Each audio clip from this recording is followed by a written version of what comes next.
presenta un nuevo programa de Hablemos. Esta vez vamos a hablar de la ortodemocracia. La ortodemocracia es un proyecto, dijéramos, una tesis económica, social, política del doctor, o más bien del ingeniero, Francisco Alarcón Matiz.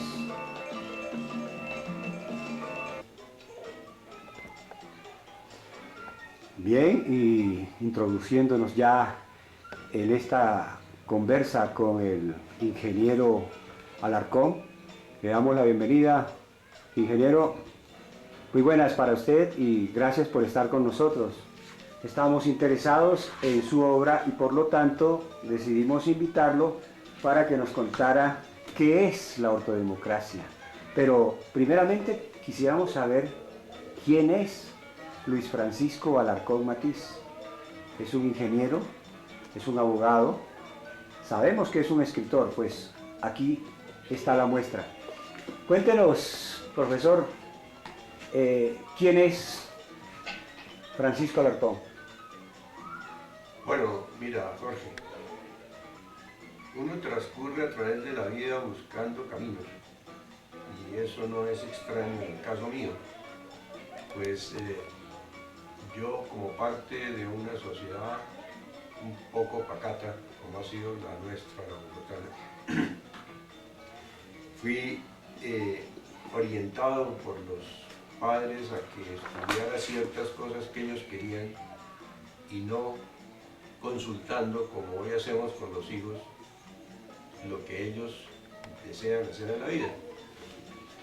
Así, por esos medios me fui orientando hacia la medicina primero, después hacia la ingeniería y luego a la estadística matemática, pero teniendo como vocación básica el derecho, pero el derecho no por querer ser un litigante, sino porque creía desde niño que a través de él se podía servir a la humanidad. Entonces, esa es una de las primeras contradicciones que vivo, y esa contradicción la llevo a través de toda mi vida y nunca puedo abandonar esa vocación humanística, puesto que es algo que nació conmigo. Entonces, mientras estudiaba la ingeniería y mientras me especialicé en estadística matemática en Chile, nunca dejé la vocación de servicio a la humanidad y de encontrar vías para resolver los problemas sociales. Cuénteme, usted estudió aquí también en Bogotá. Sí, claro, yo primero estudié en una escuela pública que se llamaba la Escuela de Bavaria. Recuerdo mucho que allí ya comencé yo a ser el representante de los estudiantes, y una de las cosas que recuerdo que hice fue lograr ser elegido por mis compañeros para lograr dos programas. Primero, hacer una cancha de básquetbol, y segundo, hacer una huerta escolar. Es decir, desde ese entonces tenía la vocación de trabajar por la gente. Después estudié en el Nicolás Esguerra y terminé como bachiller del Externado Nacional Camilo Torres. Cuando es graduado en secundaria, en bachillerato de uno de esos colegios, era todo un honor. Lo digo porque eso muestra que en ese entonces la educación pública tenía alguna validez real dentro de la sociedad, y desde ese entonces hasta hoy se ha venido en una curva que nunca ha sido ascendente, sino que una curva de decadencia por la educación pública, como es de todos conocido. Es parte de los grandes problemas que tenemos hoy en Colombia y en la humanidad. Bueno, ingeniero, y cuénteme, en materia profesional, ¿con quién se ha desempeñado usted? ¿Qué empresas, en fin, qué proyectos ha adelantado? Cuando yo terminé la ingeniería, entré en contacto con un gran amigo mío, Jaime Quijano Caballero, Y de ese contacto salió, y de nuestras discusiones salió la fundación de la Universidad Inca de Colombia, en que yo hice grandes aportes, puesto que la idea fundamental era crear en Bogotá una universidad que hiciera carreras tecnológicas, puesto que no la había en ese entonces. Posteriormente me ofrecieron una beca a la Unión Panamericana para estudiar estadística matemática en Chile, y allí estuve 2 años e hice un máster en estadística matemática.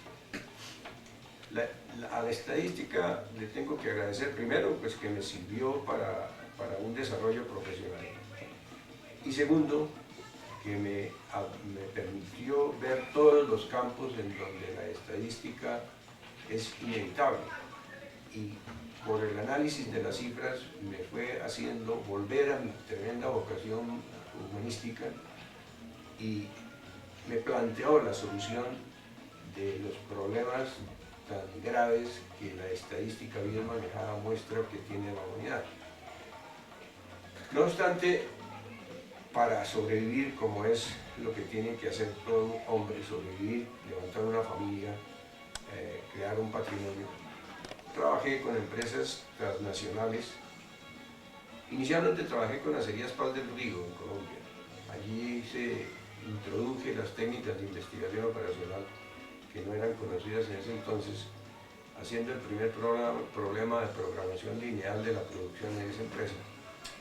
Después estuve trabajando en American Can Company, con una subsidiaria que tenía en Colombia que se llamaba Envases Colombianos, y luego pasé a trabajar con empresas transnacionales farmacéuticas, en que se necesitaba mis conocimientos matemáticos y estadísticos para organizar el mercadeo.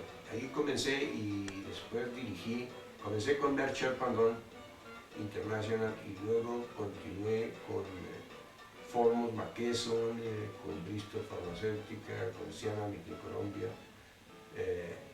y finalmente con Cianamid de Colombia, para cumplir 13 años de trabajo y conocer muy bien cómo es que funciona el sistema económico transnacional. Bueno, profesor, cuénteme ahora, en pocas palabras, porque ya tendremos oportunidad de profundizar en ella, lo relacionado con su obra, La Ortodemocracia. ¿Cómo fue que se le ocurrió este libro? Pues esa permanente contradicción entre lo que se está haciendo, entre lo que se está viviendo prácticamente dentro de una élite, porque ser profesional y tener un buen puesto es un privilegio en Colombia. Y ver cómo está la sociedad de un país en que hay enorme riqueza, pero hay tremenda concentración de esa riqueza en muy pocas manos, y miríadas de seres humanos que están en la pobreza. Esa contradicción le va produciendo a uno la necesidad de explicarse el mundo en que vive. Y además, como les dije, que estuve trabajando con empresas transnacionales, entonces pude ver la magnitud de las desigualdades sociales a través de todo el mundo, no solamente en Colombia.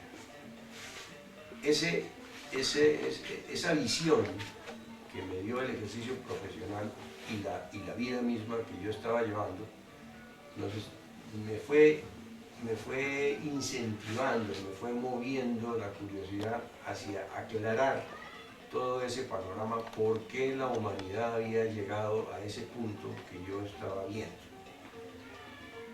Y decidí escribirlo, decidí trabajar sistemáticamente sobre cómo resolver esa inquietud que me surgía cada vez de una manera más lacerante. El mayor desafío que puede tener un hombre es poner una hoja en blanco sobre su escritorio y empezar a llenar. Y me dediqué a investigar y a llenar esas hojas en blanco, y se fue produciendo una investigación que se reflejó finalmente, después de bastantes años, no menos de 10, en el libro que publiqué llamado Ortodemocracia. Primero revisé la historia, pero la historia sin la prehistoria no tiene ningún valor. Entonces me tocó irme hacia la prehistoria, y la prehistoria necesariamente tiene que revisar lo que se conozca del origen del hombre. Entonces, un estudio concreto de la evolución, un estudio concreto de cómo nació el hombre, los conocimientos de esa época que hoy están bastante más avanzados, pero que cada vez han afianzado más la teoría de la evolución y que muestran la línea que fue siguiendo el hombre. Yo hablo en el libro de que el hombre moderno nació hace 120.000 años porque eso era lo que se decía en ese entonces. Hoy ya se ha reducido eso alrededor de unos entre 40 y 60.000 años, afirman los antropólogos y los arqueólogos, que es el nacimiento del ser humano moderno. Ya con ese bagaje me fui proyectando y fui encontrando las diferentes etapas de la vida del ser humano. Bueno, profesor, la verdad es que usted ya está adentrándose en la obra y a mí me gustaría, previo a ello, dar aquí como una sinopsis de ella. Por ejemplo, noto que solamente tiene 2 partes. Le cuento que es un libro bastante voluminoso, tiene 2 partes, pero veo que una de ellas tiene, creo que 6 capítulos y la otra tiene 5, 4, 6 y 3. ¿Qué? 5 y 4 capítulos, muy interesantes. Por ejemplo, noto aquí que en el capítulo primero usted habla de los fundamentos de la realidad. En el segundo, el primer sistema humano de poder y su ética natural. En el tercer capítulo habla del nacimiento del sistema de concentración de poder, su ética y su dinámica.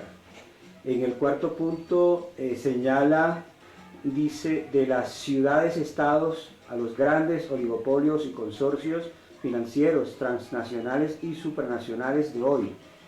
Y asimismo cierra el capítulo con esta parte con el capítulo 5, hablando de las otras características de la sociedad patriarcales. Y ya en la segunda parte, el capítulo 6 da unas conclusiones descriptivas de la crisis, y en el séptimo, recursos para la instauración de un nuevo sistema de poder, Estado dentro del sistema de concentración de poder. En el octavo habla de la nueva ética, o sea, la ética ortodemócrata. Y finalmente, ya para terminar con el título noveno, habla de la ortodemocracia. Dice, el movimiento político para instaurar el sistema de poder de las sociedades fraternales. La verdad es que, profesor, estoy interesadísimo de que le ilustre a los televidentes sobre este libro, dado que la ojeada que le he dado muestra mucho contenido relacionado sobre todo para aquellos líderes, para aquellos que quieran proyectarse como verdaderos luchadores sociales de la humanidad.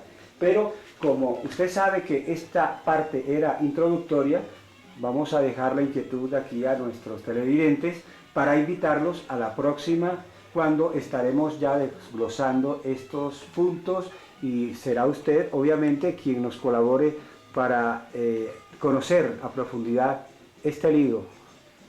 Por el momento solo nos resta agradecerles a todos ustedes para que y también invitarlos a que en la próxima se sintonicen con este programa Hablemos. Sí, hablemos. Les habló J.R. Vélez Jr. Hasta la próxima.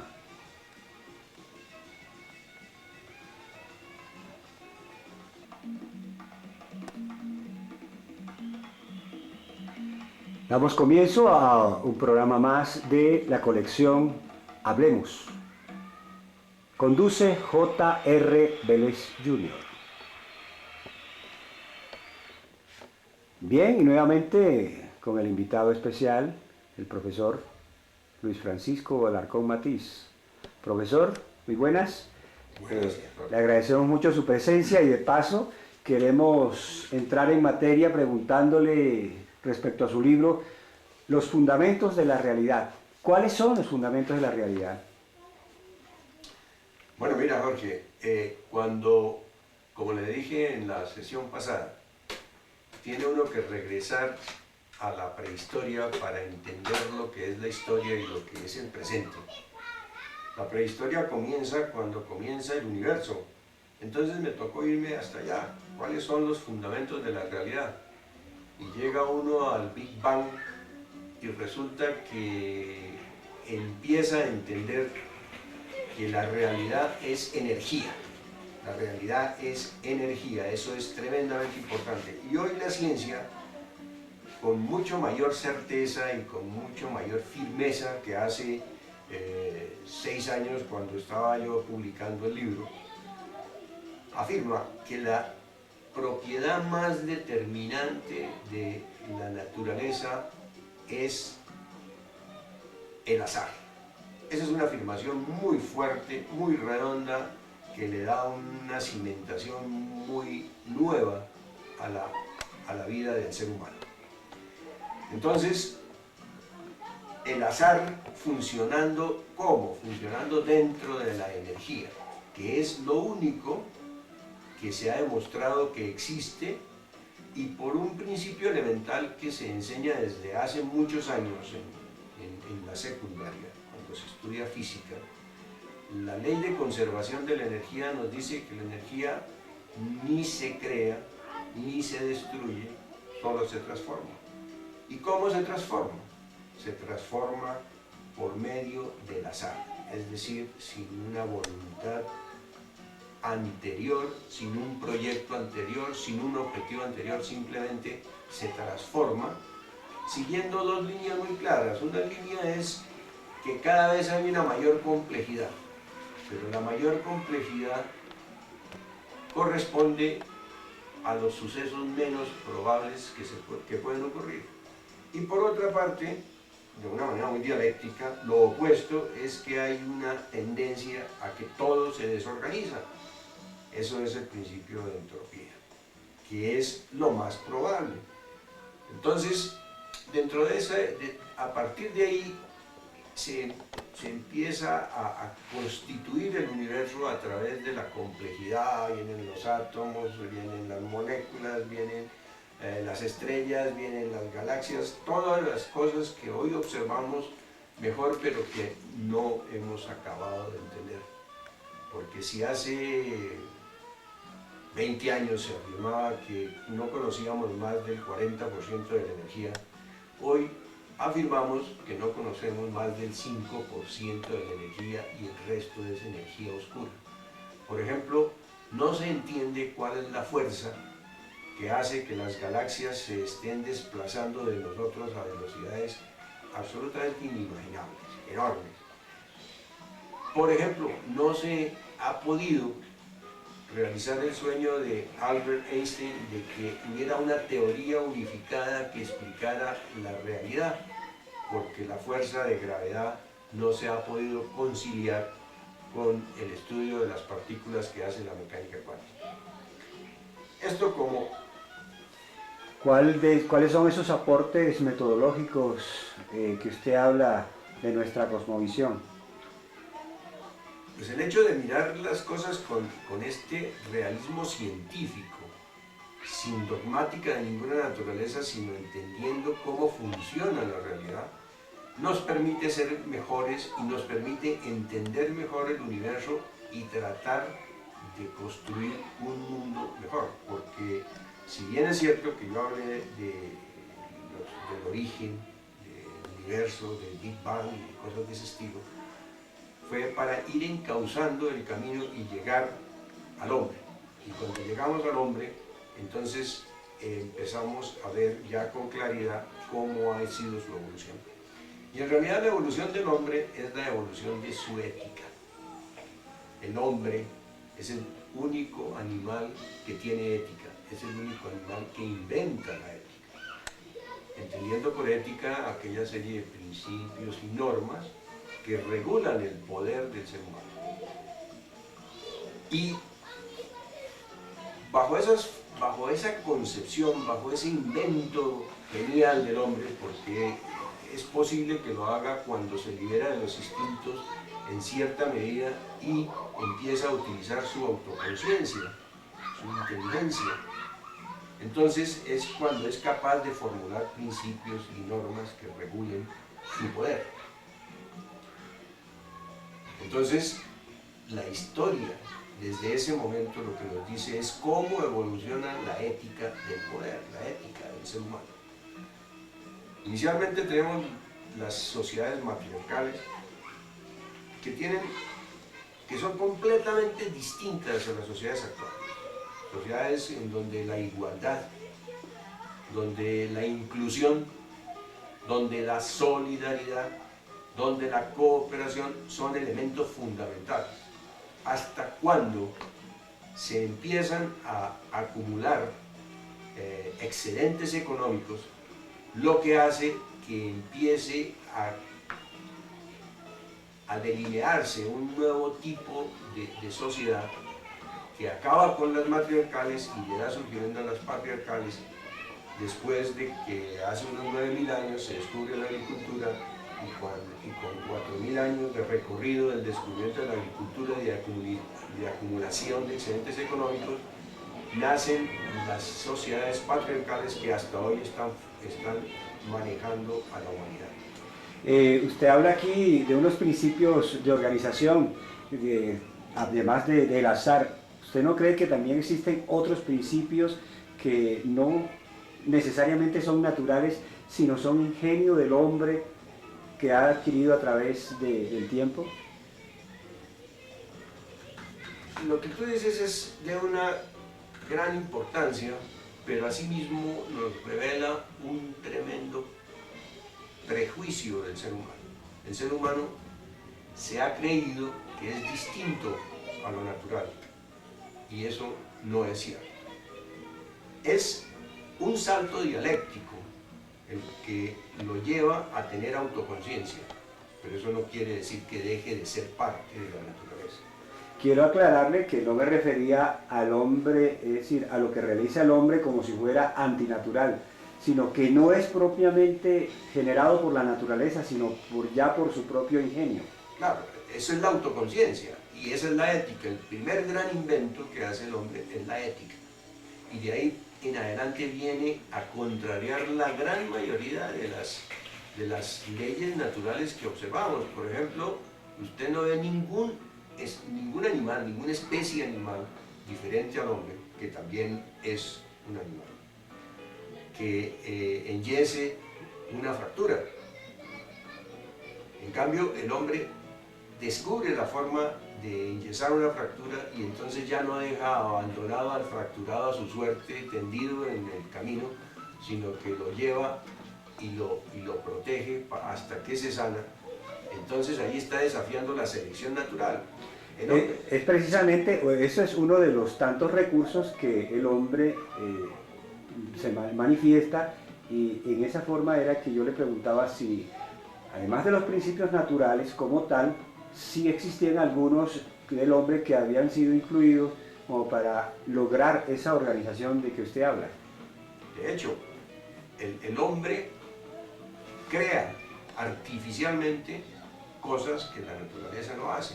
El hombre fabrica herramientas. Los animales también fabrican herramientas, pero nunca con la perfección que lo hace el hombre. Y el desarrollo tecnológico y la sociedad cibernética que tenemos hoy es consecuencia de esa fabricación inicial de herramientas. Es simplemente un desarrollo a través del tiempo de esa inventiva, de esa creatividad del hombre. Pero con todo y eso, no es el hombre un extraño a la naturaleza. Él sigue siendo parte de ella y sigue siendo objeto de las transformaciones básicas que ocurren dentro de la ley de complejidad y dentro de la ley de entropía, porque él nunca puede salirse de la naturaleza. Sin embargo, es importante notar que cuando fundan las sociedades patriarcales, cambia totalmente. Es la primera gran revolución social que hay. Es la revolución que ocurre hace 5.500 años más o menos en Egipto y en la zona de Nubia, que son las primeras civilizaciones patriarcales, y en las que esos principios de que hablé, de igualdad, de inclusión, de solidaridad, e incluso los religiosos, porque en las sociedades matriarcales no hay dioses varones, no hay dioses padre, simplemente hay diosas, las diosas de la salvajina, las diosas de la fertilidad, en fin, todas diosas, porque ese es el medio en que se vive, esa es la sociedad que determina cómo debe vivir el ser humano.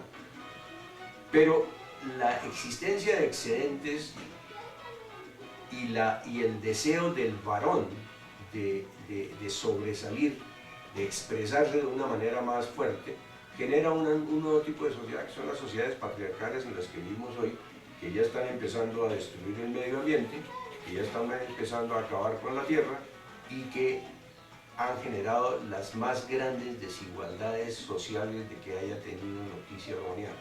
Por eso tú verás que en la introducción, en la frase con que hago la dedicatoria del libro, hago caer en cuenta de que más de la mitad de la humanidad está con ingreso menor de $2 diarios y que de esa mitad, la otra mitad está con menos de $1 diario. Entonces son unas tremendas desigualdades que, estudiando las estadísticas más serias de que hoy se puede hablar, o no digamos más serias, las más acreditadas, como las del Banco Mundial y como las de la OCDE, demuestran la verdad, la certeza de las cifras que estoy dando y demuestran que esas desigualdades están creciendo todos los días. El plan que lanzó el Banco Mundial de atacar la pobreza no es sino un plan, pero las desigualdades siguen creciendo. Es decir, la brecha entre los muy pocos que tienen mucho y los muchos que tienen muy poco es cada vez más grande. Bueno, y de esta manera tendremos que despedir nuestro programa, no sin antes decirles que la breve reseña de introducción que ha hecho el ingeniero Alarcón, refiriéndose a las sociedades matriarcales y patriarcales, nos será complementada en el próximo capítulo. Esperamos que todos ustedes estén pendientes de él. Les habló J.